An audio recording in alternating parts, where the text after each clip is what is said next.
আজকে বেগুন ভর্তা করব।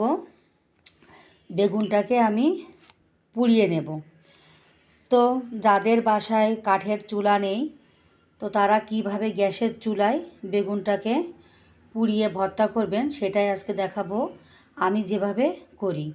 কাঠের চুলা নেই তো কি হয়েছে, তাই বলে কি বেগুন পুড়িয়ে ভর্তা খাবো না? বেগুনটাকে আমি সুন্দর করে ধুয়ে পরিষ্কার করে এইভাবে পিস পিস করে একটা ছুরির সাহায্যে কেটে নিয়েছি।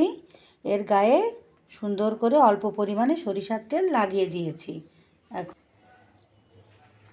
এরকম একটা খোলযুক্ত কড়াই নিয়ে নিয়েছি। আমাদের বাসায় সবসময় থাকে। কড়াইয়ের ভিতরে অল্প পরিমাণে সরিষার তেল এই যে দিয়ে নিয়েছি। এখন বেগুনটাকে আমি এভাবে দিয়ে দেব। দিয়ে একটা ঢাকনা দিয়ে ঢেকে, এইভাবে ঢাকনা দিয়ে ঢেকে